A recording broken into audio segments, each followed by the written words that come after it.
Welcome to the Terrible Podcast with your hosts from SteelersDepot.com, where you can find all your latest and greatest Steelers news.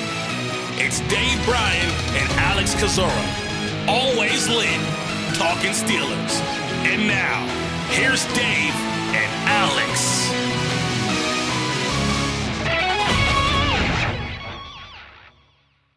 Welcome to the Terrible Podcast, Season 14, Episode 43. He's Dave Bryan. I'm Alex Kozora, SteelersDepot.com. Thanks for being back with us here this Monday. Steelers Nation, been a busy last 24 hours for Dave, myself, for the entire site. Reason why this episode is coming out later than what you guys are probably used to is because we wanted to wait for the Mike Tomlin press conference held on Monday because of the Thursday game. But Dave, we're here to talk about the team's 20-10 loss to the Jacksonville Jaguars on Sunday. Pittsburgh dropping to 4-3. Now a very bunched up and competitive AFC North, and a lot to dive into, Dave. But how you doing? I had to delay this to warm up my pipes for the gloom, despair, and agony on me. But I'll spare the folks, man. We got a lot to get to today, and obviously this is a short week. It's a good thing it's a short week too, because it's going to be good to get this game on Sunday against the Jaguars behind us as quickly as possible. Unfortunately, the All-22 still hasn't dropped yet, so we don't have much more than the TV tape to go through at this point. But where would you like to start post Mike Tomlin Monday? It's a great question, Dave. I guess, well, let's just start with an injury recap, and then we'll go into the game because there's two very important injury situations for us to discuss. The two notable injuries suffered in yesterday's loss was to Minkah Fitzpatrick, the right hamstring. Mike Tomlin ruling him out for the Titans game Thursday. No timetable beyond that, but on the short week, really no surprise that Minkah Fitzpatrick will not play. And of course, Kenny Pickett suffering a rib injury late in the first half of that loss to Jacksonville. Tomlin calling Pickett a game time decision for Thursday's game. How he practices on Wednesday will go a long way in determining who will start this game. If it's not Pickett, it'll be Mitch Trubisky. And so we're just kind of in limbo right now for who the Pittsburgh Steelers starting quarterback will be for week number 9.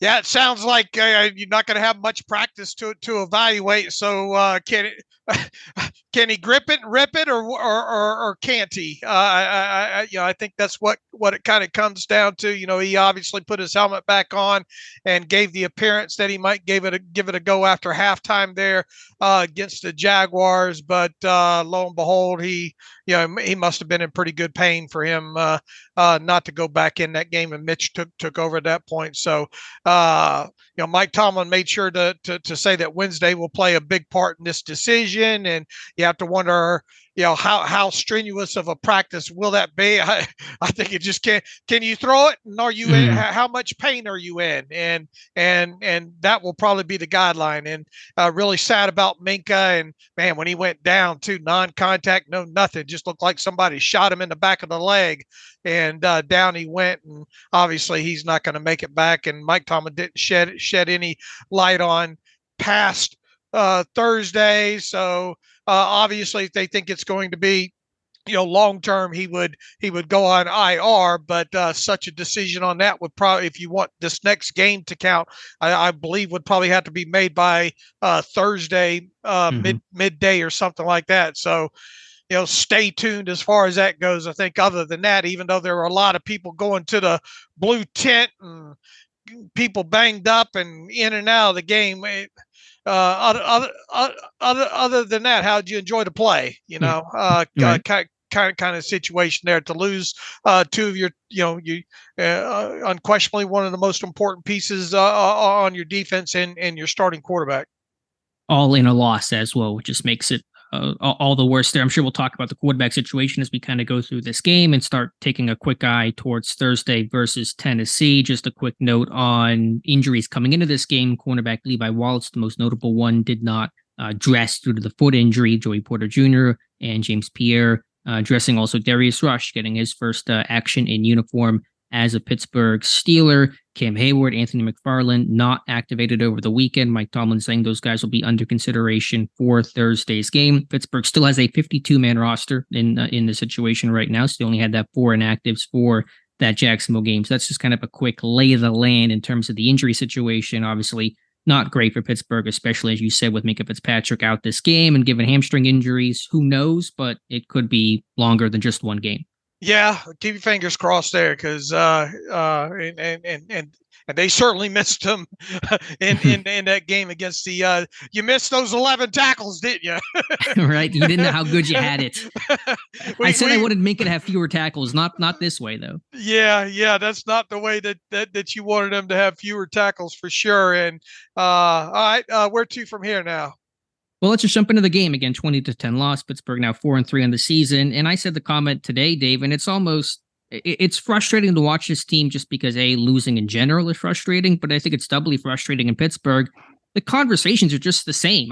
I'm trying to think about like what new angle, what new refreshing comment can I add about this team? It's the same thing every single week. Stagnant offense. They can't produce. Defense that keeps them in the game, keeps the score down, gets some takeaways, keeps the offense in the game. They allow some big plays as well. It's just rinse repeat in terms of this game versus the others. And really the difference just comes down to how the team looks in the fourth quarter, how the offense looks in the fourth quarter. So at this point, I mean, I'm not even sure what else there is to say other than to repeat the things we've said for seemingly the entire season. Yeah, I hate to play Debbie Downer here at the top of this thing, but look, I speak from the heart. It is what it is. But and I know in the Steelers facility, they probably think, all right, if we can get this right, if we could get, they probably still firmly believe they can maneuver this thing to a playoff spot. And look, at 4-3, you're definitely not out of it at this point. But I think if you take a realist look at at this team right now, what you've seen on tape so far, I don't see how you can think that it's going to get much better. Now, look, to the defense's credit, while it hasn't looked pretty for most of the season, they are holding people down on the scoreboard. So there is that. They have obviously pulled out 4 wins, kind of smoke and mirrors. They ran out of smoke and they ran out of mirrors against the Jaguars there. It's just. And look, here, as we start to get into this, they left some plays on the table on offense, especially early in this game, especially in the first half of this game. Now, are there enough plays there to be made in general? Probably no, would be the answer to that. But they're leaving plays out there that they should make. It goes back to kind of what I said, several weeks ago. It feels like the game plan is just hang around, bend, don't break on defense, wait for somebody to make a huge play, and then turn it over to the fourth quarter, and hopefully Kenny can put a drive or two together and pull out the victory here. And then today, Mike Tomlin informs us that we appreciate the turnovers. We just want better turnovers. Right? Can you imagine asking more? You guys got 3 takeaways, but can you guys do a bit more defensively? Like, how about the offense do a little bit more, Dave? Yeah. How about tell DeMonte Casey not to run, sure. not to take that ball out of the end zone for starters, little things like that. But look, once again, they are keeping the score down, but that's their method of trying to win ball games. Bend, don't break on defense. Hope the opposition drops a few. Because look, Jacksonville dropped a few passes in this game. They missed some opportunities in this game that they're going to draw up on the whiteboard and talk about in the meeting room here. And Trevor Lawrence gave them a gift in the end zone there. Now, you did have some nice plays by Nick Herbig forcing a turnover, and who was it? Landon Roberts forced Quan Alexander popping that one out. Yeah, Quan Alexander popping that one out on the shovel play there. But now we learned that we appreciate those. They're not good enough though, and that can't be the mindset, man. If your offense is not built, if your offense isn't built to be teed up whenever they get a turnover, then do something about the offense. Mm-hmm. Yeah, this defense is being asked to drag this offense along and be an anchor. And the defense has its issues. The run defense has been poor. They've allowed too many big plays, communication bust. But I mean, it's hard, obviously, in yesterday's example, to really pin that on the defense. You hold a good Jacksonville team to 20 points, you get 3 takeaways, you bend but don't break, force them to settle for 50-yard field goals in the rain at Acrisure Stadium. That's generally a winning formula, except when your offense scores 10 points. Right. So, I mean, I knew going into this season, Pittsburgh was going to be a high floor type of team. That's the team they were trying to build of, let's, just be competitive. Let's get a wild card spot, get a lottery ticket in the playoffs, and you never know what could happen there. But I didn't think it'd be in this kind of situation right now, how fragile this team is. And just overall, there's just no margin for error. And I know, turnovers in the NFL, they're always killers, and those things often define games. But I've, talked about the stat a couple times, including today, that this team cannot afford to turn the ball over once, not even turnover differential. They were essentially +2 in turnover differential. I don't know what the talk stat was, probably more it favored Jacksonville than Pittsburgh there. But, point is, when this team gives the ball away at all, they just don't win games. They have to play perfectly clean football, and that's tough to do, long term. So the question we've had for the last couple of weeks, you and I, Dave, is sustainability. Can Pittsburgh sustain? Is this a model where you can be 4-2 and continue to build off of? And Sunday was the example that shows maybe it's not. Especially when you only create one explosive play on offense. One. And that was the touchdown to George Pickens. And even that doesn't come if he doesn't, make his way through those 2 defenders on that play there. So you've got, and look, I know explosive plays across the NFL probably down overall, but you still got to have them in games. And Jacksonville still registered, what they registered, 5 or 6 of them yesterday. And that ended up that along with, now look, you can say how important was that last, turnover by Mitch Trubisky. They all count. But the talk score, they didn't do good enough in the talk stat overall, and they still had 3 takeaways in the game. And had they had a couple of more explosive plays, maybe this is closer than a 10-point game overall. And look, with that, let's pause for just a moment and address the elephant in the room, because everybody probably saying, well, you're diving into this thing. What about the officiating yesterday? Yeah, it wasn't good. We're not going to try to explain it away. I thought the end of the second half, or the end of the first half, the final 2 minutes was a mess. And, still a lot of questions about that offsides. I never even heard that call before, Dave, on a field goal offsides on the kicking team there. I thought they just miscommunicated that when they first announced it, just, forgot to say false start or something like that. But that apparently is the actual rule. Whether or not it was actually enforced correctly is a totally different discussion. So the refs did Pittsburgh no favors, but Pittsburgh did themselves no favors. And from my standpoint, you can talk about the refs all day long. It's a lot of wasted breath, energy. There's nothing you can do about it, nothing you can build upon the way that you can with a team and the current players that you have and the scheme that it exists in. So my focus is always on the players, but certainly the refs seem to be subpar on a subpar day in Pittsburgh for the Steelers. Yeah, look, they definitely got the short end of the stick of the stick. You start early with, and I that James Pierre breakup on the pass interference. Late flag too. What a late flag. Yeah, that seemed kind of ticky tack for sure. The hit on Lawrence. Okay, if you're going to call that, then Kenny Pickett definitely deserved a reciprocal on that. Either you're going to call it like that, or you're not. And so that that's another set that went against them there. The offside, I can't remember. I can't ever remember, especially when it comes to the Steelers, anything being called like that. Mike Tomlin said in his 17 years of being a head coach, he's never seen that. You had Mike Pereira chiming in that says really, essentially, that's not called. In that situation. And then, depending on what screenshots that you want to look at, and, look, you never know what exact angle, some people saying was the Jaguars guy offside. I don't know. It's so hard to tell from all the angles, and we're probably never going to get a perfect look exactly right down the line to know for sure. Was Sayamalo's head up over the football? Yes. But,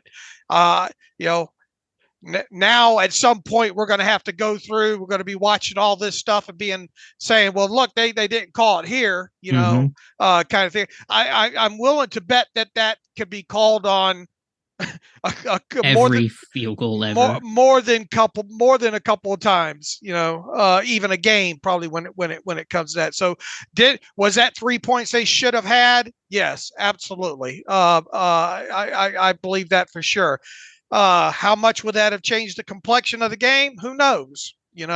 But officiating definitely went against the Steelers, I believe, in this game. But on the flip side, I think you got to go back to the fact that they did leave some plays on the table in this thing on the offensive side of the ball, especially early. And what's up with Tomlin saying,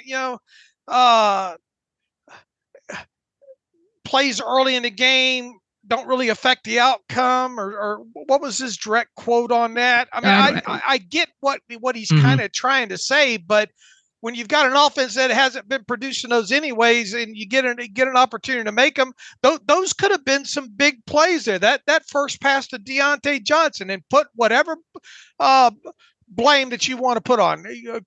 Can you split half the blame on that between Pickett's got to drop, put that ball a little bit lower? Can you put half the blame on Johnson, got two hands on it, needs to come down with it? Sure. Whatever way I don't care where you want to put the blame on it. Make the damn play. Because it was there to be made, and who knows? Does he go to the end zone on that? We'll never know.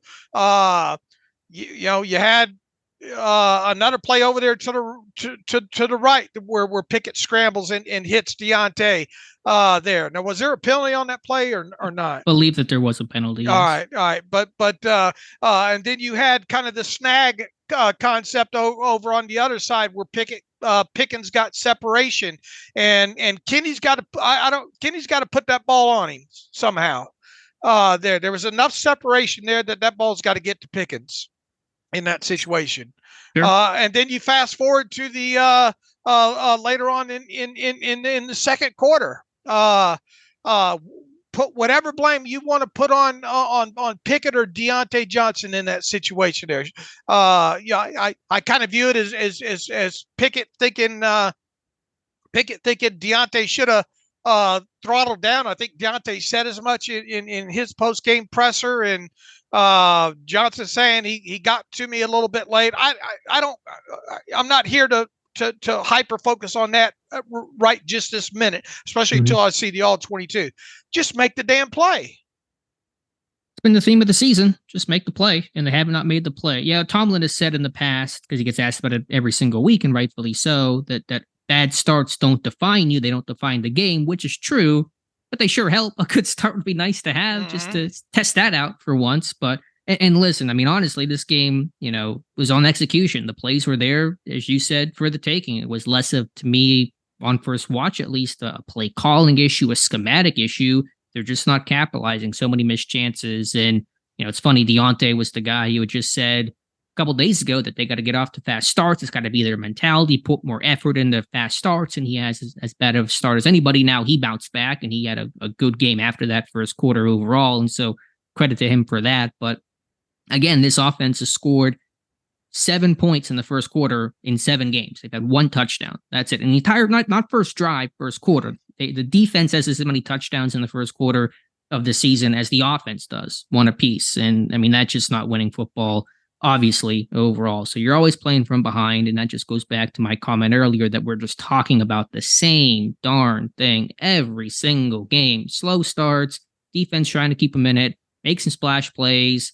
Offense hopefully figures it out late. Obviously did not happen in this game. So, I mean, what did Baldy say today? Groundhog Day? That's right. The perfect way to describe this team. Is they are just in a Groundhog Day every single Sunday, every single game day, where it's the same story each time. And they can't possess the football for nothing, can they? And they can't get even though the defense only gave up 20 points in total in this game. How many drives of the Jaguars went to the Steelers 32 or deeper? It looks like 1, 2, 3, 4. Their first 5 did. The first 6 did, right? 7 in total went to the Steelers 32 or deeper, and only 2 of the Jaguars' possessions ended on their side of the field. Yeah, it's funny that Jacksonville ran 65 plays, Pittsburgh ran 64, and yet Jacksonville won the time of possession battle by about 9 minutes. I mean, you'll probably never see that type of stat. Now, I know, obviously, in the game, Pittsburgh, some garbage time stuff in there gets factored in, but point being, and I had the stat last week, and saying it in a win, I'll say the stat because it still applies this time in a loss, that in all 7 games of the season, Pittsburgh has had less or fewer yards, plays from scrimmage, and first downs than their opponent. In every single game, in all 3 categories, they've not outproduced the opponent in any of those columns. And the fact this team's 4-3, despite that, is in a way incredible. Right. And look, say what you will about the defense, but if you take the penalty plays out, Trevor Lawrence was 9 for 9 on third downs for 100 and something yards overall. Now, not all those were converted into first downs, but he was 9 for 9 on third down. A lot of those were converted to third downs. Was Jacksonville on third down in this game? I know Pittsburgh was, again, atrocious, I believe 3 of 12 in this game on third down. The Jaguars were 6 of 13. Yeah, that's solid. Pittsburgh 3 of 12. They're 7 of 24 on third down the last 2 weeks. That's sub 30%. That's not sustaining drives. That's why you're losing time of possession. That's why your defense is absorbing so many snaps early in games, and it's this big domino effect. And you look at the raw stats, the Steelers averaged 4.1 yards per play, but what was that prior to the final drive, or final 2 drives when basically the game's over at that point. So even the stats obviously can lie to you in certain aspects. I mean, look, the turnover battle ended up being 3-2 when it was all said and done. And yeah, the last one came very, very late there and all, but they had 0 running game once again. I mean, they can't, the games that they can run, they can't pass, kind of thing. So just like you said, when we're talking about, just put on 2 weeks ago podcast and you probably have this one here. And until they get some continuity or until they start making some plays on offense, specifically early in the game, it's going to be the same thing. Can the defense hold them down? Can they get it into a 1-score situation in the fourth quarter and get a defensive play and let the offense kind of put something together late to maybe win the ball game? It's the same old story. When you have no running game and you turn the ball over the way that Pittsburgh did, you have really no chance to win the game. The formula is they have to run the ball effectively, efficiently. That's what they did against the Rams. They had the most successful run rate in football of that week number 7, and they took care of the football overall. So, I mean, Pittsburgh doesn't do that. They missed opportunities. I don't know what it's going to take to get Deontay Johnson in the end zone. This guy's been missing out just, so many things that have just not worked out in his favor over the past, season and a half. So I don't know where to take it from here, Dave. You talk about quarterback play. I thought Kenny Pickett was, they didn't produce, but again, I thought there was just some things some receivers missed on, but some things that Pickett missed on as well. In that one, Trubisky comes in, Trubisky, to me, there's some talent there. But YOLO ball. He's a YOLO guy. He's a gunslinger, and that can work maybe for some systems in some circumstances. Not in Pittsburgh, Dave. They can't turn the ball over. Pittsburgh literally cannot turn the ball over and expect to win games. The numbers bear that out. And I know that if Pickett does not play, that Trubisky will start. That to me is not in dispute, not in question for really a second. But I had the article this morning talking about, is Mason Rudolph the better option? I know it's hypothetical. I know it's wasted breath. But I think it's at least worth pointing that out because there is a discussion about who this team's quarterback will be. And even if Trubisky is the starter, which he will be if Pickett does not play, he's got to take care of the football. And I think in his DNA, he just wants to take shots. He wants to be aggressive, make the big play. And in Pittsburgh, that is not how this team wins. No, it's not. And I do think it's wasted breath when you talk about Rudolph. I mean, the only, and Mike Tomlin confirmed today that obviously if Kenny Pickett can't play Thursday night, Mitch is going to play. They're paying him $8 million this year. Sure. Art Rooney ain't going to let that sit and hold the clipboard. If Pickett can't go, he's just not. Now I'm not saying it's all his, but it's just a mindset that they're going to have in this thing. He's going to be their backup quarterback unless he's injured. And I don't know, obviously, how marketable Mason Rudolph is. I don't think a team wants to go out there and take over what's remaining of Mitch Trubisky's salary. Maybe there is. I mean, the deadline's tomorrow. They don't know right. who the quarterback's going to be. They're not doing anything with it. I don't care what the offer is. You know? Right. I'm more thinking about, man, I was thinking, I wonder how Mason Rudolph would look in purple. Out there in Minnesota. Yeah. They lost Kirk Cousins and all like that. I wonder if he could do some of the things that they asked Kirk Cousins to do, which is pretty much stand in the pocket, right? which is what Mason pretty much does there. But anyway, that's a whole different conversation. Alex, I wonder when the last time that Allen Robinson II had an air yards target of 32 yards or longer down the field that wasn't a Hail Mary. Yeah, maybe when he was playing for Jacksonville. Maybe that's the last time you saw it. Of all people to be okay. I mean, I understand, concepts are concepts and guys have, but, and then to throw that thing into three people like that. I mean, when you could just check it down. And look, I wrote in my 5 keys for this thing, you go into this game in Jacksonville. Now look, there's probably some garbage time, or there is some garbage time in there. The Jaguars came into this game allowing the most receptions to opposing running backs. Okay. And you had to know that they were going to do what they could do to keep a lid on things overall. They're mostly a zone based defense. And as things turned out, a lot of cloud coverages on George Pickens. They weren't going to let George Pickens, beat them, and Lord knows they didn't. Just one catch for the 20-something yards and the touchdown there. I thought, Deontay obviously got off to a very, very rough start in this game. But he evened out, at least I think, as the game went on. Not a lot of nice sideline catches and all, but and I'm assuming the all 22 will show us that there were probably instances where checkdowns would have been a profit in this game and would have helped move the chains. And you went into this game with Najee Harris having just 8 overall receptions. Jalen's obviously caught the ball, 20 had caught 20 something passes, I think, heading into this game. And if they were going to give you that, why didn't you take it more? And even Trubisky. Well, they caught 9 passes, I think. Yeah, but 5 of them came in the last 3 minutes of the game. Sure. Understood. Okay. I mean, yeah, you look at the stats after the fact. It's okay. Yeah, they threw to the backs, but they didn't when it mattered.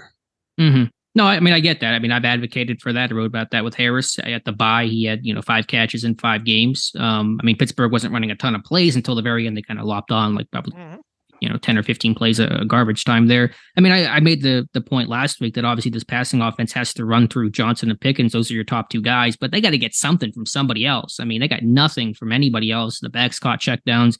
They went nowhere. I had the stat over the last 2 weeks. Allen Robinson and Calvin Austin have played 109 snaps. I don't know exactly how many routes that is. You can probably call it 75, routes or something. They've caught 3 passes for 26 yards. And Austin's, both of his catches came in garbage time that last drive against Jacksonville. So essentially throw that stuff out. Robinson had the big catch against the Rams.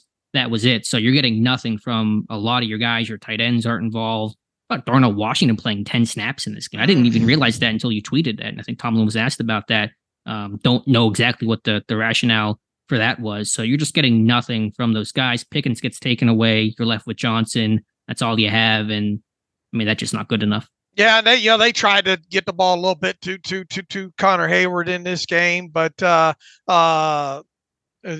not getting any legitimate production out of their tight end position still with Pat Freiermuth out. It's probably not going to change when it comes to that. And they damn sure couldn't run yesterday. Heck, I mean, I know that the total says something like 70 something total yards, but your quarterbacks had 28 of those on scrambles or whatnot. And also, I mean, if you look at just the running backs overall, I mean, damn, Najee averaged 1 point something yards per carry. I mean, successful run rate was super, super low overall. Let's see, what did Najee had? Najee had 13 yards on 7 carries, 1.9. His long was 3 yards. You could lay down and almost equal that. Jaylen Warren not much better, obviously 5 for 19. The only really kind of their longest rushing play, not quarterback related, was the Austin handoff on what the jet sweep there for 10 yards. You this offense has got to have a running game, and you're just not getting it consistently enough. How many tosses did they even run any tosses yesterday? I'll have to check. I think they ran the Zorro toss once early in the game for a couple. I don't know. They tried to run the crunch. They tried to run crunch a couple times, didn't they? Yeah, I think Rodney came down and whammed one time. Again, I'll have to kind of check the tape. I mean, nothing works schematically. I knew Jacksonville, they're a tough run defense, but obviously Pittsburgh needed more than what they got. Right. And it just goes back to just one explosive play in this game. And fortunately that was the touchdown for them. And in a game where don't have the short fields to work on, you're asking this offense to go 8, 9, 10, 12 play drives, and they're not built to do that, period. But I mean, how do you have an NFL offense that can't be built to go 8 plays?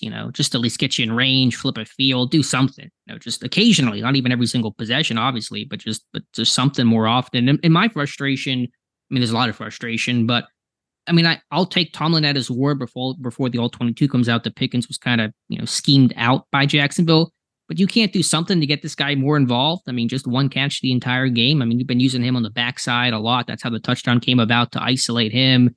Even though defenses want to try to take some of these guys away, you can't just lay down and accept that. You got to find some ways to more creatively get Pickens the football. Really was not involved the entire first half. Targeted, I think, 5 times overall, just had the one catch. And so you got to be able to do more, I think, schematically. If there was kind of one schematic game plan critique, I think, again, execution is the majority of the issue in this game, but they got to find ways to give a talented guy like Pickens, who's coming off of 2 really strong games, more chances. And then he was asked, do you have to get George Pickens the ball? Yes. Well, why didn't you yesterday? Figure it out, put him backside X more if that's what it takes, Yeah. I mean, Tomlin said, like, yeah, we want to get Pickens the ball, but I'm not that concerned about it. Other guys have to make plays. No, I'm concerned about it. That's one of your top guys. I mean, he needs to be more involved than he was. And I think overall in the season, he's been involved appropriately, especially whenever Deontay was out. But in this game, just one catch, and his only catch is the only, real positive play of the game for your offense. How about that guy touches the ball more than once? Mm-hmm. And look, I know he had that sideline one that didn't count and all like that, but it didn't count, Right. But going back to kind of the way we started this thing, they left some plays on the field early in this game. Yeah, I mean they did it last week against the Rams. Well, throughout the first half, really, overall there. So and then inopportune, penalties at the wrong time of the whole. What is up with his team and the cleats sometimes, especially, Deontay's all, I wrote about that. I pointed that out on Twitter before Deontay was drafted, about him and keeping his feet. So I don't know if it's necessarily a footing issue, but Chikwama, Okorafor was getting slid back on the grass. TJ had a problem with some footing off the edge more than a couple of times in this game. Boswell slipped on the one kick. Boswell slipped and all. And this is home field too. They know that. They know what goes on there. Rain was in the forecast. They knew it was going to be wet and all like that. I mean, that's just one other. I'm not blaming footing or field conditions or weather on any of this. And then obviously Deontay slipping in here. Just some of these plays are there to be made that they're not making. And once again, you can argue: are there enough plays there to be made? Okay, I'll definitely, on a week-to-week basis, the answer to that's no. But on the plays that are there to be made, if you start making those, it would look a little bit better. Especially down in the low red zone, especially early in the game where you hardly ever see this team attack the middle of the field vertically. You come out, you catch them with their pants around their ankles, and you can't convert that. And in this game in particular, I think there were enough plays to be made. The offense just did not make them. I mean, you could add probably 14 points in that first half if you just execute, do the routine things routinely that Tomlin talks about. be accurate, be on the same page, catch the football. That's it. That's basically it. I mean, that's all you have to do in this game, and you probably put up 14 points. So not much else to be said there on first down this year. Pittsburgh's averaging 4.4 yards per play. That's tied for 30th in the NFL. They've consistently been one of the worst, if not the worst, first down offense over the last 3 years over Matt Canada's tenure. If you're not good on first down, not able to get yourself in third manageable, or hopefully avoid third down altogether, and this team can't convert on third down, it's all just kind of one big snowball, one big domino effect, and you get one of the worst offenses in football right now. Right. And at least if you're the Giants and you have a crappy offense, you sit there and say, well, half our team is hurt. You know, we're out our tackles and Daniel Jones, who's not played well, but he's hurt. We're on DeVito, who was a Tommy DeVito, which sounds like a made-up character, Madden-generated name in there. I mean, at least there's some excuses about why your offense is bad. I mean, Pittsburgh, with Johnson back, didn't have any significant injuries over. I mean, I know Pickett got hurt, but I mean, just generally on the season, they've not lost half their team. It's not 2019 where you've just suffered every injury imaginable and just kind of in a worst case scenario. So, I mean, at least those teams kind of have the excuse of injuries that Pittsburgh, I don't think can adequately use. Right. I would agree there. And, I mean, it goes back to what we said. I mean, what is there that leads you to believe that it's going to get any better on the offensive side of football? I mean, nothing. I mean, you would think at some point they're going to be able to execute and things will align for at least a game, but it essentially hasn't. I mean, whatever you had kind of building against the Rams went out the window against the Jaguars on a short week against a pretty tough Titans defense. I mean, again, the plays are there, so hopefully at some point for, again, at least one game, one instance, they're going to connect, but can they do it consistently? Can you sustain? And they cannot. Right. Well, they did have the Calvin Austin did draw that pass interference in the game. Was that the same play they tried to run earlier in the season? The shallow cross of the post. I'll have to check. It didn't feel like it, but I didn't get a good read watching it live. Yeah, I haven't seen, and obviously you haven't seen all 22 yet on that and all. But anyway, I mean, I'll tell you this: one explosive play, even three explosive plays a game, unless you're getting short fields to work on or whatnot, that's not going to cut it. Sure. Same with the run game. You're leading, right, quote unquote, leading rushers 19 yards. Not going to win. Pittsburgh's not going to win that way. Right. So, I mean, again, I know that everybody knows this that's listening to this conversation, but there really isn't anything else to be said right now. There's no magical, mystical reason for this game. They just flat out did not execute. Yeah, I thought offensive line, once again, overall, obviously not good enough in the running game, and that's where it really counts, I think, where they missed. I thought pass protection as a whole was, okay, but they certainly didn't have the same get off to the second level and all like that they had against the Rams. There, trying to think out whose performance. Once again, Deontay had got off to a very, very rough start. At least he did kind of even out as the game went on. But that's it when you talk about performance, right? I mean, Kenny had to put together 7 of 9 or something in that second quarter. So there was a little glimmer there as far as him moving the football a little bit. But one of the incompletions was when they needed it the most in the end zone there. So how good was it? And then Mitch was able to put together that one drive, obviously there, but there just wasn't a lot to talk about positive when it came to the offense. Again. Sure. When you score 10 points and have the numbers that they had, there's not much to talk about. But just again, to go back to it briefly, just, even getting off the Rudolph point, Trubisky, if he's your starter for Thursday, then he's got to take care of the football. I mean, and can he do that? Can you trust him to consistently do that? That's going to require your run game's going to have to be really strong. When Trubisky did play, I think, a solid game in relief of Pickett or starting for Pickett against Carolina last year, they ran the ball 45 times. They ran the ball, effectively enough, or Trubisky threw the ball 22 times, didn't really have to do much in that game. Pittsburgh's going to have to run the ball, really well, like the Rams game against Tennessee. And the Titans have a good front. They got a couple of really good D tackles in Simmons and Autry, and that's going to be just a big challenge for this team. Man, a check down to a running back for 5 yards looks like a Ritz cracker at this point. I think they got to utilize the backs more when given the opportunity to. You've got to do something to make these too highs come down. Yeah, you do. I mean, that starts with running the football effectively, but can you run, some more design stuff for these backs? Harrison, Warren are talented out of the backfield. How about the RPO game? Still really not seeing any of that, especially passes in the RPO on those play calls. So just kind of a lot missing from that aspect. All right. Anybody else stick out on offense? Not really. I mean, not it's really kind of much to talk about. Yeah, I mean, again, half these guys are just kind of, from a receiver standpoint, just running a route, just running empty routes. Whether it's, Heyward caught a couple, but Jacksonville gave him every single reception, just let him catch a couple underneath stuff. Rodney Williams, maybe a missed chance there. Darnell. Why did Washington only play 10 plays? I know Tomlin, I was asked about that, said game circumstance, but I'm not sure what about game circumstance led it where Washington could only see 10 snaps. They did try to give Broderick Jones some. We had talked about, can you get him in there as eligible or anything like that? He got on the field 5 times in this game doing that, but that didn't really amount to anything. Well, how many snaps did he play in relief of Dan Moore? 1 or 2? At least 1, maybe 2. Yeah, one more. Right, so only like 3 or 4 times other than that was he on the field in an eligible type situation. Dan Moore didn't have a great game overall.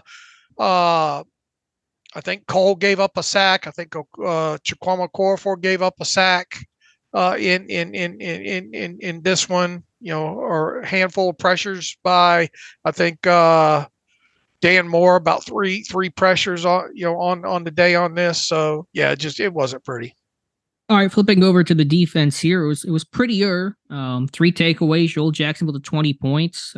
First half overall, holding to a bunch of field goals. I mean, it's hard to be mad about the defensive performance. There were some things to clean up, I think, especially in the second half of that game. But I thought Pittsburgh's defense stood as tall as you could expect and did everything they could to kind of play the game of keep the score down, make it close in the fourth quarter. It was 17-10 with 10 minutes left. I mean, it's anybody's game at that point. Pittsburgh had the ball offensively. So it's hard to be mad at the performance, but there's still things for us to talk about and probably critique. Yeah, look, they still, once again, they let the Jaguars move the football down inside their own 32 or 34, whatever I said it was in there. So you're keeping your defense on the field in a lot of unnecessary time in that. Yeah, they ended up getting the turnovers and kept the score down, but there's still some cleaning up within that.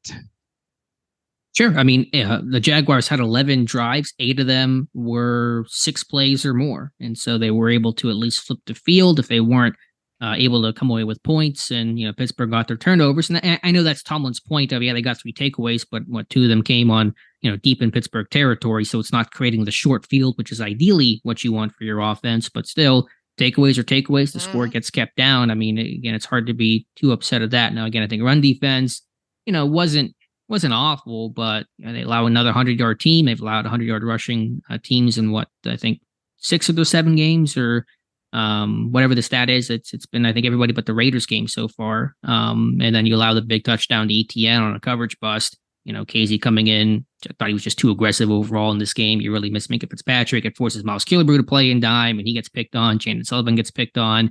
Just don't have the dudes out there to make those kind of plays. Right. I thought Joey Porter Jr. played well, and as Mike Tomlin said today, he's done enough to be the starter. So I think we've seen the last time of Joey Porter not starting, barring injury. At least we better have at this point here. He played well. I thought Pierre overall represented himself well in this game. Although I don't want to, you don't want to get in a situation where you're having to play him a lot. But with if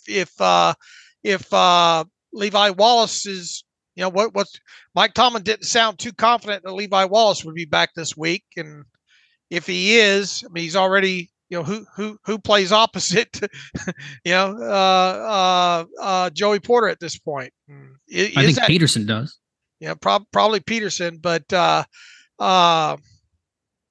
then the play on the big touchdown there. I don't know what Casey was thinking on that, what he saw.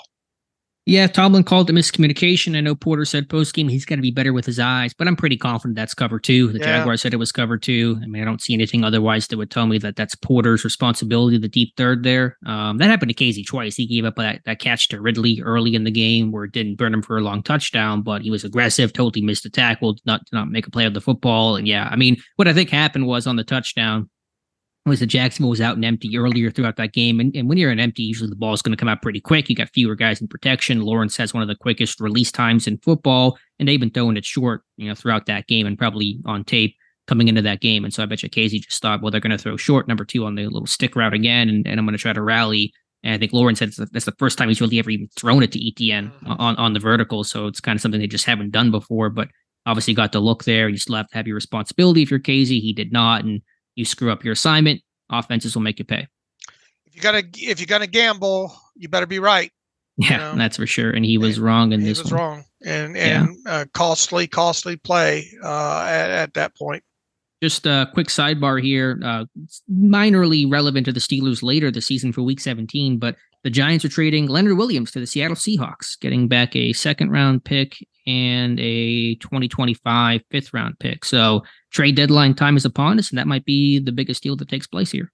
Hopefully the Steelers are still relevant when that game rolls around there.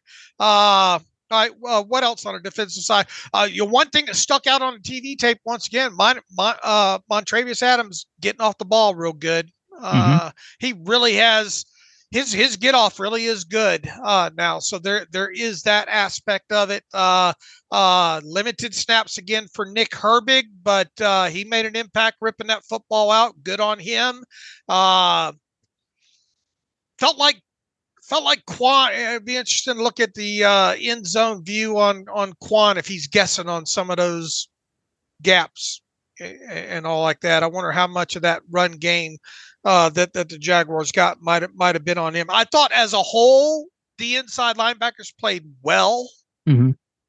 Now Ingram heated up in that second half. They finally figured out they could get a few of those Ingram matched up on some of those linebackers, and they won a couple of those. Didn't most of Ingram's catches come or key catches come in the second half in that game? And look, one thing I was worried about was Trevor Lawrence taking off with the football in this game. Well, he only had 1 for 10 yards, so I guess they did a good job on that. Another thing I was worried about coming into this game is ETN on the edges. And although he didn't blister him, I didn't think around the end he had enough good runs kind of outside the guards to kind of keep him on schedule a couple of times there. And then obviously, we talked about in the show the other day, and man, they love to live on the edges there. And that big play to ETN obviously came on the extreme outside edge there overall. So I think Lawrence did a good job of taking what the Steelers were giving him, and especially on third down, as we talked about. Yeah, the inside backers I thought played well. Cole Holcomb might have been the best Steeler out there on Sunday. I thought he was all over the place, recovered the fumble, had a couple of key tackles and key stops against the pass and against the run. I thought Ingram, I'll have to go back and check, but I think he was making more plays against the secondary. He had the long catch on Keanu Neal. I think he caught one. He had one on Cole, I think, though, didn't he? In the second half. I think on a little option route, right.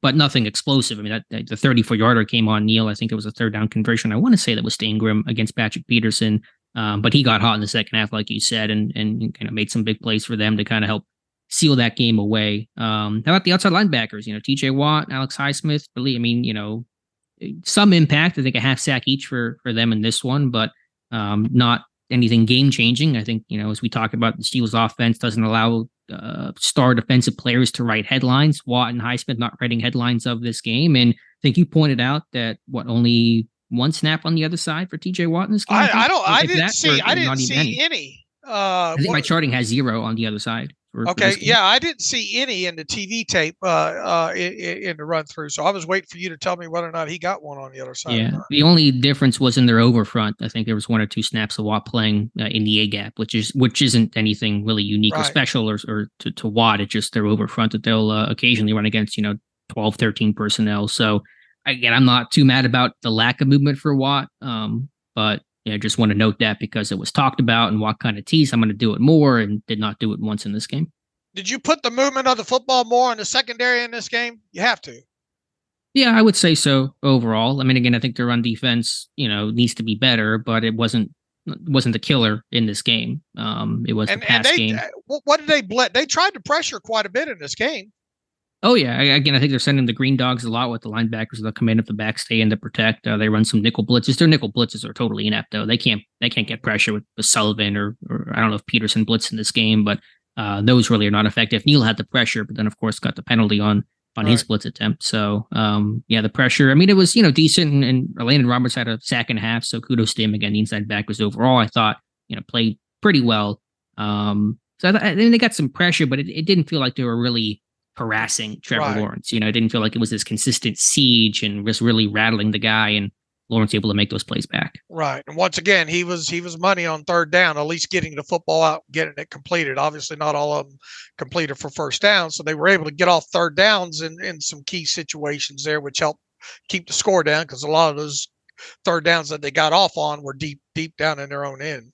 Right. But even, I think, on their first field goal or second field goal, they were in like 3rd and 21, I believe, and they get a check down to Ingram, and he gets like 15 yards back. That puts him in range to make it. So, yeah, that's not a conversion, but it puts you in the range and got you the field goal. So, I mean, how do you defend that if you're defense? You obviously don't want to allow the first down. I mean, that's a tricky spot. But even those lack of conversions still, I thought, had a positive benefit for Jacksonville. Rough, Casey obviously had the interception, but a rough game for him overall. Yeah, I mean, Minkah's out this week. What do you do? I mean, you got a secondary safety group that is not at the level what it needs to be. I mean, Casey can make some plays, but I think he's been just over aggressive overall. Neal is a very hyper specific, line of scrimmage type of dude. Yeah, Killebrew out and dime. I know Tomlin said he had no concerns about Killebrew. I have some concerns about Killebrew defensively. Special teams, love the guy. He's an ace, solid dude. All that, but I mean, that's a guy that when he's on the field and those money downs, third downs, you go after. When you see Chandon Sullivan, you go after that kind of guy. So you can imagine the Titans are going to say the same thing come Thursday. Yep. If they one time he just let on that one, it was the one that Neal came on pressure, right? Wasn't it? He just let the guy run right past him. All right. It's the even you're if he's even, he's leaving, and Killebrew does not have the speed to catch up on the seam. So yeah, just was late to open his hips and turn and run and gave up that play down the seam. I mean, you need to maybe think about Riley, don't you? Right. I was thinking that. Why is Riley not Riley seemed to have fallen completely out of favor. Right. He was in the mix in the summer, nickel competition. I mean, the guy's, barely played this year. I mean, at least you get and look, he'll give you Killebrew's. How many snaps has Killebrew played on defense in the last 5, even before he came to the Steelers, Yeah, I think he played some in Detroit. I think Tomlin made a comment about that. He started 4 games for Detroit. I don't know how many defensive snaps that is. He played 353 back in 2017, but we're a long ways away from 2017. Since then, he's played no more than 86 snaps and defensively in any one season. Yeah, I might consider giving Riley a look. I mean, he's more athletic. He's a more natural cover guy. He was a cornerback at Army, so you think that would be somebody you would want out there. He's got some size, so I'm with you. I'm not sure what the reason is for Killebrew to be out there over Riley. Right. Anything else here to add, Dave? I'm kind of running out of some stuff here defensively to talk about from this game. Yeah, I don't think Keanu Benton was as impactful in this game. He did have the pressure, I think, on the Lawrence interception. It was kind of good coverage, but I think it was Benton that got in there and kind of helped force that one out. And I think Armon Watts, it would have been nice for him to get the sack on that one that Lawrence took off with for 10 yards there. Loudermilk played a handful of snaps. Just want to note that because he did not play against the Rams. So I think he might be. I think he might be safe when because Fehoko was inactive again. So I have a feeling that. And look, they're on a 52 man roster right now. So if they do indeed activate both McFarland and Cam Heyward, they obviously have a spot open for one of those guys. I guess and will they need to promote, or will Minkah go? Who knows what this will look like? But I kind of, if they, long story short, if they have to dump an off defensive lineman at this point, I have a feeling that it might be Fehoko, and then hope that he circles back to the practice squad, which shouldn't be an issue. Mm-hmm. That's fair. Pittsburgh trying to run some 4 defensive linemen, some 4-4 sets in this one to try to, really play the run harder. I think success has been okay. They tried to stem the front. Actually, Ogunjobi went offside. So the one time they tried to stem the front, they tried to get Jacksonville to jump, and Ogunjobi's the guy that moved. That was kind of a funny moment. Ogunjobi dropped into coverage twice. That was interesting. You'll see that on the All-22. There's two drops from him. Not it wasn't a fire zone, but just something different wrinkle in the scheme there. All right. And anything else on the defensive side that stuck out to you when going through the chart? No, I'll probably have to go back and check some of the charting and check some of the tape overall. But Peterson, a lot of right corner snaps. I mean, if Wallace comes back, then maybe you get Peterson back to playing nickel, kind of a bit more of the role that he had against the Rams, where he kind of was playing inside and kind of being used more, utilizing his versatility more often. But I'm not sure how they're going to judge things whenever Wallace is healthy.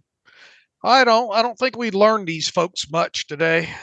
No, special teams, Harvin. I know Tomlin made the comment there was that one bad punt to start for Harvin that went like 40 yards out of bounds. Boswell, I was, obviously bummed about the penalty in the miss, but that's Bos's first miss of the season. What a crappy way to get your first miss, 61 yards when you just nailed a 56-yarder in the rain in Pittsburgh, and you got to do it again, and that kick had no chance. So sucks for Bos to have his first miss come that way. I agree.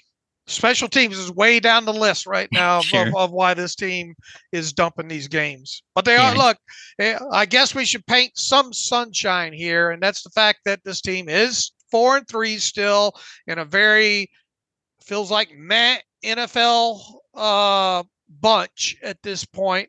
And if you could somehow get this thing together over these next two weeks and beat Tennessee and beat Green Bay, then you have 2 division. Boy, how key will those divisional games be then? I mean, not that they're not already ones that you circle anyway, but you get Tennessee and Green Bay, and it does kind of feel now that after losing to the Jaguars, this was a winnable game against the Jaguars, all said and done, right? Sure. Again, it was 17-10 with 10 minutes left. I mean, you're in that game. All right, so you lose this game to the Jaguars, and of these 3, talking about the Jaguars, the Titans, and the Packers before any of these injuries and whatnot took place, you'd probably say which one were they more likely to lose? I think everybody would have circled the Jaguars. Sure. So with that, you better. It does feel like these next 2 you better have, especially with the odds of you probably sweeping both Cleveland, or who knows what's going to happen with Deshaun Watson by that time. I think they're kind of thinking he might be back, but since Cincinnati's obviously playing good ball at this point, so I mean, looking at it just with the glass half full, and I know that's hard to do. I mean, they are 4-3, and if they could get 2 more wins here in these next 2, at least there'll be some optimism that maybe they can make some sort of run here. And then you look at the back end of the schedule. I don't even want to go that far because we all know how injuries can shape this thing on a week basis here. But they are 4-3. I'll just leave it at that. Yeah, I mean, they're still hanging around, but don't look now. Baltimore's 6-2. I mean, I know that Pittsburgh beat them, but they're gonna have a rematch to be played in Week 18, and Baltimore's starting to create separation in the division. And Cleveland's 4-3, and Cincinnati's now 4-3, and so Pittsburgh's 2-0 in the North, and that's going to be really important and helpful. But this division, the Ravens are pulling away, and it's really tightened up from the bottom. And then, you get to play the Titans, who found this quarterback of theirs that they drafted. Will Levis had a hell of a damn game, and Hopkins, Mike Tomlin said he's always he's always open, and he sure seemed to be always open in the highlights from that game yesterday. So, but you do get a rookie quarterback, and the Steelers generally are usually pretty good, although they weren't earlier in the season against the rookie quarterback in Houston there.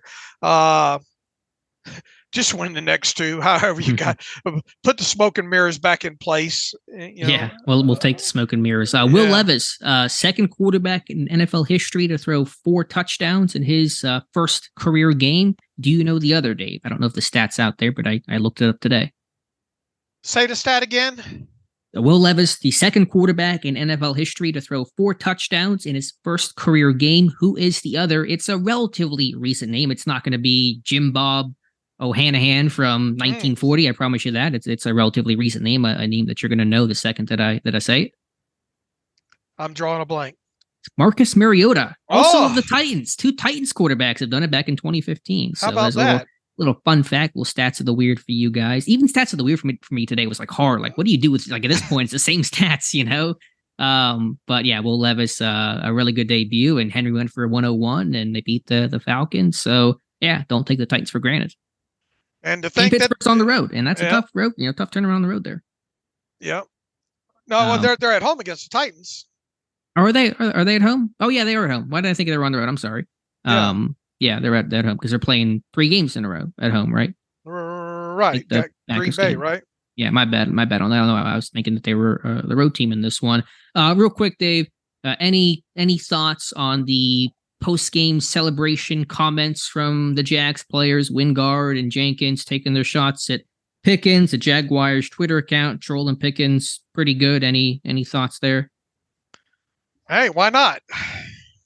Yeah, I have no problem with it. You don't want the guy celebrating in the end zone. Don't let him in the end zone. Yeah, I mean, you talk a little trash, and that's fine. I mean, I get it. But if you're going to do it, you got to back it up. And if you don't, if you lose, then they're going to talk trash, and to the winner go the spoils. So hopefully with this being a short week, the Steelers won't get an opportunity to trash talk all that much. But yeah, look, I don't blame them Jacksonville players for I wouldn't have messed with a terrible towel. I don't think I would have done that, but everything else that they did, look, they were hyped up. Yeah, they were. So that's just been a takeaway of this. There's going to be some more fines to write about here pretty soon. There's going to be a bunch of them, I think, for the Steelers. Are they going to get? Let's talk real quickly about Jaylen Warren getting fined for that block against the Rams. Yeah, I mean, go have a whole discussion about this. It's happened to him. He's playing for free this year, Dave. I mean, this guy's been fined second time this year. He's been fined $48K, which I think is literally 2 game checks for him. I know they're trying to legislate taking your head out of some of these blocks, but I know he'll probably get it taken down on appeal, and they have a system where it kind of becomes relative to your salary. But still, I mean, I think it's a weird system, weird principle, and I don't know, man. I just think it's been excessive by the NFL. My first question after going through the TV tape last night, is he going to get another one for that block on the sack? I'll have to look, but maybe if he ducked his head and there was contact, that's what they've been getting him for. And Deontay's going to get a FedEx. We know that's going to be probably a big fine. I mean, he went really not even just the refs suck, but like the refs, they're basically implying they were rigging the game. Yeah, that they were working this game in the Jaguars' favor. So I don't know if there's a system the way that there is for the Warren fines in place for criticizing the officials, but I imagine Deontay is going to get fined a whole lot of money for that one. Yeah, I bet he will too. And who was it? Neil or Casey had another. Was it Neil got one this past week, right? Against the Rams? Was it him? No, Casey did. Casey lowered his head over the middle. One of the two had kind of I wonder if they're going to get fined in this game against the Jaguars. Or anyway, we're definitely going to be writing about some fines when we get to Saturday. Yeah, and who knows what they might pick up in the Thursday game. So it might be, I know that won't get announced until the following Saturday. But anyway, any other final thoughts here, Dave? Anything else from Tomlin? Anything else from Tomlin's presser that you wanted to address? No, not overall. Just, they haven't been great pressers for him this year. Yeah, I mean, I think the last 2 have been typical Tomlin. I thought the kind of ones before were a bit rougher, but none of it really matters. The results are all that matters, and the results in this Jaguars game is obviously poor. All right, Dave. We have time here for maybe a couple of quick emails, some vent sessions, probably coming off this Jags loss. Yeah, I think we got some angry people in here. All right. Hank writes in, got to say I'm as down on the Steelers as I've ever been. Feels like we are stuck in a rut of mediocrity with no path out. We have an old defense that is good, not great, a bottom 3 offense in the league, and no evidence our first-round quarterback has anything more than journeyman level upside. Is there anything you've seen from the team that gives you hope for the near future? I guess the only thing I can cling to is the turnaround some teams have had with new coaches or coordinators. I'll tell you this, just short. Look, so these rookies are playing well. Mm-hmm. Yeah, I'm with you. There's that. As far as anything else short term, there's not a lot to grasp onto right now, I don't think. No, I mean, again, they are 4-3, and they have found ways to win. They're 2-0 in the North, and so this thing's still open for them. They can still, rip off a couple of wins here. As you said, against the Titans, the Packers, and you're feeling a lot better about the course of the season. So I'm not trying to throw in the towel on the year, but obviously this team, I think, has some short and really some long-term problems as well. I mean, the Steelers are a team that by the middle of every season generally has you pretty exhausted anyway, but they really have you exhausted. You just go into it wondering, okay, how bad is it going to look in a loss, or how in the world are they going to find out a way to win this? Exactly. I guess my concern, more of a longer term one, but it applies to the here and now, is how does this offense get better? I mean, we just say the same stuff every week, and they tried different people and personnel over the years, and it's getting worse, actually. They're actually going backwards in terms of points per game and some of those other measures, which is alarming.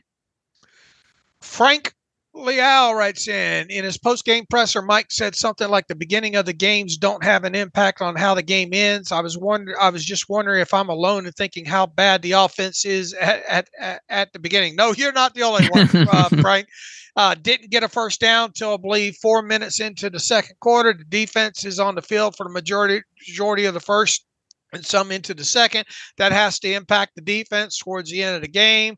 They have to be tired. So how the offense performs early does impact the Steelers defense late, right? Yeah, look, good point, Frank. That's yet another reason of how maybe it doesn't impact the game on the scoreboard, but just on a attrition level, maybe there. Extend some of these drives. Keep that defense off the field. Help them out a little bit there. Your best defense is one that stays on the sideline anyway, regardless of how good your defense is. So we got on Tomlin earlier in the show for look, I mean, a lot of things can obviously happen over a course of the game, but I mean, it now you're just excusing it. Yeah, I mean, I don't think that answer from Tomlin was acceptable. And the defense, has to get their stops too, especially early in games. And there's been situations over the course of the season where it's not been that they're tired or that the offense put them right back out on the field. But I think that was a factor in this game. Let me read over the drive lengths that Pittsburgh had on their 12 possessions, Dave. 57 seconds, a minute 24, a minute 27, a minute 48, 6:16, 104, 125, 2:15, 4:12, 54 seconds, 2:10, and 1:52. So of the 12, I can't even go to the bathroom. I can't even go to the bathroom. Get it done in some of those times. Oh man, yeah. Dave. So what is that? 10 of the 12 possessions were 2:15 time of possession or worse. Only 2 of them were above 2 minutes and 15 seconds. I mean, that's just brutal. I mean, there's no other way around that. I'm gonna have to start. I'm ready for Depends. Yeah, you can't blink. I mean, you can't, get a drink. They're punting by the time that you come back. So, I mean, that I think is certainly a factor in this one. Austin writes in, I want to get your thoughts, theory of mine about the current state of the Steelers. I say this mostly tongue in cheek, but did Mike Tomlin make a deal with the devil in 2018 to get Duck Hodges and Rudolph to 500? Since that time, the Steelers have only ever won games the same way they did that season. Putrid, pathetic, abysmal offense that mostly is just focused on not turning the ball over, getting massive splash plays from the defense to keep them in the game, and hope Ben or Kenny can lead a big drive late in the game. Again, deal with the devil is tongue in cheek, but it seems like Tomlin's philosophy does seem to have changed his approach since that season with Duck and Mason, and sure, some of it's roster construction and the team having more talent on defense, but this is a 4-season span. Blah blah blah. I remember Dave calling his team "Smoke and Mirror Steelers." Yeah, they're the smoking. They're the Pittsburgh Smoke and Mirror Rock Throwers. It's a long title there, but Yeah. CBS even used that at halftime, called them rock throwers. Of course, I got it from Long on his podcast, but it just feels like they're comfortable with just let us hang around, play the hang around game.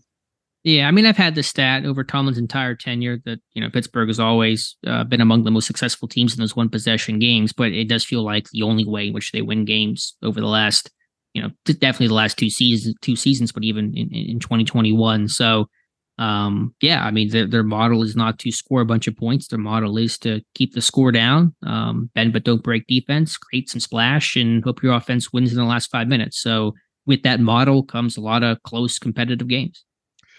Colin writes in, I think of all upsetting things coming out of the game yesterday, the most upsetting of all is the Minkah injury. Now, this may be my tinfoil hat speaking, but do you think it's plausible Patrick Peterson sees snaps at free safety with his speed gone? I think it could be a consideration, he says. He's a vet, high football IQ, and Miles Killebrew on defense hurts to see. What say Yens? Keep up the great work. Best in the biz. Thanks, Colin. I mean, if you put him in safety, he's going to play corner, Yeah, that's my thought, too. I know Tom was asked about that today and just kind of gave a generic answer. So, I mean, if Wallace is out there and if he's going to play, then that may allow Peterson to do some more post-snap rotation and dime package type stuff to kind of get some safety looks. But I don't expect Peterson to really be fuller time or kind of true safety player for this defense. All right, let's take one more. Nick Shuley writes in, I hate to be negative here, but with the injury bug continuing to bite and the Steelers' ancient motto of keep the score down and get lucky with turnovers, I'm struggling to see a path for this team to win more than 8 games. They have zero consistency or rhythm on offense, despite all the spending they did to reboot the offensive line. This unit can't seem to get things going and protect the quarterback or give the back room to run. How can Coach Tomlin and company honestly think they can string together wins and compete like this? I mean, a lot of what we talked about, I mean, when the smoke and mirrors clear, I won't be stunned if this is another 9-8 team. But for Tomlin put that 9 with his 9-8 trophy collection. But in the same breath, depending on what happens in this next two games, they could be 8-9. Yeah, I mean, the answer to how do you see this team getting more than 8 wins is they do it every single season, or almost every single season, especially the last handful of them, despite terrible circumstances. So I think it's still plausible that they're a 9-win team because I think that model still allows them to be close and compete in games late, and they traditionally do well in those situations. The schedule isn't necessarily overwhelmingly terrible and might get healthier with Kim Heyward returning, Pat Freiermuth in a couple weeks, etc. But what is there beyond that? What is I think best case is wild card, one and done. Same old for this team. I think that's kind of how they built this thing to be that high floor, low ceiling type of team that just hangs around and gets to the finish line of the season, but not much more beyond that. Yeah, this definitely isn't the team that I envisioned at the start of the season. That's for sure. Yeah, I mean, I had him a 10-7 wild card, maybe 9-8 wild card. Maybe wild card is the better projection right now. But I bit too hard on the preseason on those 15 plays, whatever. Yeah. I mean, but they look good. They did look good. They don't look good anymore.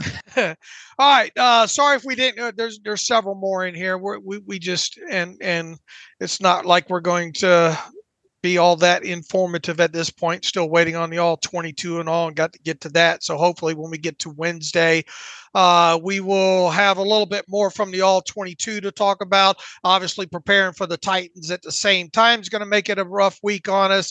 We hope to have a Titans beat writer on the Wednesday show and start working towards that. Pay attention to SteelersDepot.com for some film rooms.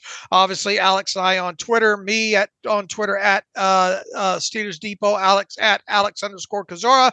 If you like the show and want to donate, SteelersDepot.com, hit the donate button. If you'd like to get an ad-free version, SteelersDepot.com, hit the ad-free button.